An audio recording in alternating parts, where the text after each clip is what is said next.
Hey guys, part 2യിലേക്ക് സ്വാഗതം. ഇതാണ് നമ്മുടെ കസിൻസ് ഡേ ഔട്ട് വ്ളോഗിൻ്റെ പാർട്ട് 2.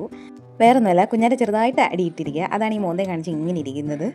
പിന്നെ ആൾ ഓക്കെ ആവണം, ഓക്കെ ആകുമല്ലോ. നമ്മുടെ ഇടയ്ക്ക് അങ്ങനെ ആരും ഒത്തിരി നാൾ അടിയിട്ടൊന്നും ഇരിക്കത്തില്ല. നമ്മളെന്തെങ്കിലും പറഞ്ഞാൽ അപ്പോൾ തന്നെ അങ്ങ് കളയും. പിന്നെ ഞങ്ങൾ ഭയങ്കരമായിട്ട് എൻജോയ് ചെയ്താണ് അങ്ങോട്ട് പോയത്.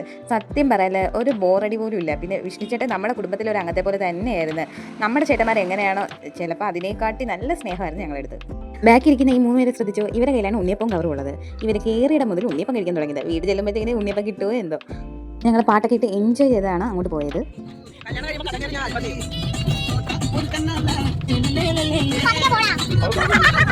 അങ്ങനെ ഓരോന്നൊക്കെ പറഞ്ഞും കളിച്ചും ചിരിച്ചും അമ്പലം എത്തിയത് അറിഞ്ഞതേ ഇല്ല. അങ്ങനെ ഞങ്ങൾ അറക്കൽ അമ്പലത്തിലെത്തി. ഞാൻ ഈ വീഡിയോ എടുക്കുന്നതിന് ഇവരെല്ലാം എന്നെ ട്രോളിക്കൊണ്ടിരിക്കുക കേട്ടോ. ചിഞ്ചു അലീനെ കൂടെ നേരെ വഴിപാട് എഴുതിക്കാൻ വേണ്ടിയിട്ട് പോയി. ഞങ്ങളപ്പോഴത്തേക്കിന് തൊഴുത് അലീന 5-6 വട്ടം തൊഴുതിറങ്ങുന്നുണ്ട്. ഈ തോന്നുന്ന അമ്പലത്തിൽ വെച്ച് തേങ്ങ പൊട്ടാത്തതിൻ്റെ ഒരു ഇതിലാണെന്ന് തോന്നുന്നത്. ഇവളിവിടെ 5-6 വട്ടം തൊഴുന്നു. ഞാനും കുഞ്ഞിൻ്റെയും കൂടെ അതിനെ ട്രോളിങ് കൊണ്ടുവന്നായിരുന്നു. പിന്നെ അതൊക്കെ കഴിഞ്ഞ് ഞങ്ങൾ നേരെ പോയത് മലമേൽ അമ്പലത്തിലാണ്. സംഭവം ഈ അമ്പലം എന്ന് പറഞ്ഞ ഒരു മലയുടെ മേളിലാണ് ഇരിക്കുന്നത്. അവിടുത്തെ വൈബ് എന്ന് വെച്ചാൽ ആ അറ്റ്മോസ്ഫിയറും എല്ലാം അടിപൊളി. ഇവിടെ നിറച്ച് കുരങ്ങന്മാരാണ് കേട്ടോ. സത്യം പറഞ്ഞാൽ എനിക്കും കുഞ്ഞാറ്റയ്ക്കൊക്കെ പേടിയുണ്ടായിരുന്നു. അലീനെ പിന്നെ അതിനെ ഇങ്ങോട്ട് വിളിക്കുമായിരുന്നു. അന്നേരം ഞങ്ങൾ വഴക്ക് പറയുകയും ചെയ്തു, ഇങ്ങോട്ട് വിളിക്കാതെ കയ്യിരിക്കുന്ന ഫോണൊക്കെ അത് തട്ടിപ്പറിച്ചുകൊണ്ട് പോകുമെന്ന് പറഞ്ഞു. ഈ കാണുന്നതാണ് ആ അമ്പലം. നമുക്ക് അമ്പലത്തിൻ്റെ വീഡിയോസൊന്നും എടുക്കാൻ പറ്റിയില്ല. നമ്മൾ നേരെ അങ്ങ് ഓടിപ്പോയി തൊഴുത് ചെയ്ത്, കാരണം അമ്പലം അടയ്ക്കാറായിരുന്നു. എനിക്ക് തോന്നുന്നു അറയ്ക്കൽ അമ്പലത്തിൽ നിന്ന് 5 മിനിറ്റ് പോലും വേണ്ട കാറിലാണെങ്കിൽ വരാൻ. കണ്ടില്ലേ, നിറച്ച് കുരങ്ങന്മാരാണ്. ഇവിടെ ഫുള്ള് കുരങ്ങന്മാരാണ് ഉള്ളത്.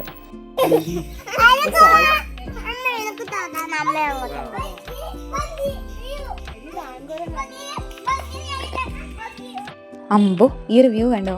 ശരിക്കും അവിടെ ചെന്നാണ് ഇത് കാണണം. ഫോണിൽ എത്ര ഇതായിട്ട് വരുമെന്ന് എനിക്കറിയില്ല. അവിടെ ചെല്ലുമ്പം സത്യം പറഞ്ഞാൽ റീൽസ് ഒക്കെ എടുക്കാൻ പറ്റിയ നല്ലൊരു അന്തരീക്ഷം.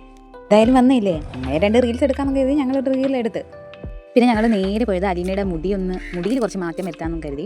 അന്നേരം ഉണ്ട് മുത്തിനും മുടി വെട്ടണം എന്ന് പറഞ്ഞത്. അങ്ങനെ മുത്തിൻ്റെ മുടിയും കൂടെ വെട്ടാമെന്ന് കരുതി 2 പേരെയും മുടി മുറിച്ച്. മുത്തിൻ്റെ ഹെയർ കട്ട് ചെയ്യുന്ന കൊച്ചിൻ്റെ കയ്യിൽ നിന്ന് മുത്തിന് വഴക്ക് ഇട്ടുകൊണ്ടിരിക്കുകയായിരുന്നു കേട്ടോ. കാരണം മുത്തിന് അങ്ങനെ ഇരുന്ന് ശീലമില്ല. അത് ഫസ്റ്റ് ടൈമാണ് ബ്യൂട്ടി പാർലറിൽ പോയി മുടി വെട്ടുന്നത്. മറ്റേതെല്ലാം ചെയ്യുന്നത് ചിഞ്ചു ആയിരുന്നു. മുത്തിൻ്റെ പേഴ്സണൽ ഹെയർ സ്റ്റൈലർ ചിഞ്ചു ആണ്. ചിഞ്ചു ഹെയർ വെട്ടിയാലേ മുത്തിന് ഇഷ്ടമാവും. അതാണ് മുത്തിൻ്റെ മുഖം അങ്ങനെ ഇരിക്കുന്നത്. പിന്നെ അതെല്ലാം കഴിഞ്ഞ് കുഞ്ഞാറ്റയുടെ കുറേ അഭിനയങ്ങൾ. ഇതൊക്കെ കഴിഞ്ഞ് ഞങ്ങളിങ്ങനെ പോസ്റ്റ് അടിച്ചുകൊണ്ടിരുന്നില്ല. അപ്പോഴത്തേന് അലീന ഇറങ്ങി വന്ന് ചേച്ചി എൻ്റെ ഹെയർ വെട്ടി നോക്ക് ചേരുന്നുണ്ടോ എന്നൊക്കെ. അങ്ങനെ 100 കാര്യങ്ങൾ. അലീനയുടെ ഹെയർ കട്ട് ചെയ്തപ്പോൾ ഞങ്ങൾക്കൊരു ആഗ്രഹം, ഞങ്ങളുടെ മുടി കട്ട് ചെയ്താലോ. പക്ഷേ വീട്ടിൽ കയറ്റത്തില്ല. അച്ഛനും അമ്മയും ഇതുവരെയായിട്ട് ഞങ്ങളുടെ മുടി മുറിക്കാൻ സമ്മതിച്ചിട്ടില്ല. പക്ഷേ അലീനയ്ക്ക് കട്ട് ചെയ്തപ്പോൾ കൊള്ളാം. അവളുടെ ടോട്ടൽ ലുക്ക് തന്നെ മാറി. പാവം, ഞാൻ പറഞ്ഞ് അലീന ആ വീഡിയോയ്ക്ക് പോസ് ചെയ്താൽ അങ്ങനെ അവൾ ഇങ്ങനെ നിന്നാൽ മതിയോ ചേച്ചി, അങ്ങനെ നിന്നാൽ മതിയോ ചേച്ചി എന്ന് ചോദിക്കുന്നേ. ഇതെല്ലാം കഴിഞ്ഞ് നേരെ നമ്മൾ പോയത് ഫുഡ് കഴിക്കാനാണ്. അപ്പോഴത്തേക്കിന് 4 മണി അങ്ങാണ്ടായി ഏകദേശം. നമ്മൾ അമ്പാടിക്കുട്ടനൊക്കെ ആണെങ്കിൽ വിശന്ന് കുഴഞ്ഞു പോയി. ഞാനാണെങ്കിൽ അതിനെ കാട്ടി. ഇതെല്ലാം കഴിഞ്ഞ് നമ്മൾ തിരിച്ചു വരുന്ന വരവാണ് ഈ കാണുന്നത്. കുഞ്ഞാൻ്റെയും ചിപ്പയും ബാഗിൽ കിടന്ന് സുഖമായിട്ട് ഉറങ്ങുന്നു. പിന്നെ ഗൈസ്, നമ്മൾ വീടെത്തിരിക്കുകയാണ്. വീട്ടിൽ നിന്ന് ഉള്ള പ്രഹസനമാണ് ഇനി ഈ കാണുന്നത്. ചിഞ്ചുവിന് ഞാൻ ആദ്യമേ പോയി വീഡിയോ എടുക്കണം, ചിഞ്ചു ഇറങ്ങുന്നത്. അതിൻ്റെ ഫോണും പിടിച്ചുകൊണ്ട് നിൽക്കുക ഞാൻ. അൺഫോർച്ചുനേറ്റ്ലി ആദ്യം ഇറങ്ങിയത് മുത്തായിപ്പോയി. അതിനെല്ലാവരും കൂടെ ചിഞ്ചുവിനെ കളിയാക്കിക്കൊണ്ട് നിന്നത്. പിന്നെ നമ്മൾ ഓരോരുത്തരും ഇറങ്ങി ഓരോ സാധനങ്ങൾ വരെ പറക്കിയെടുത്ത്.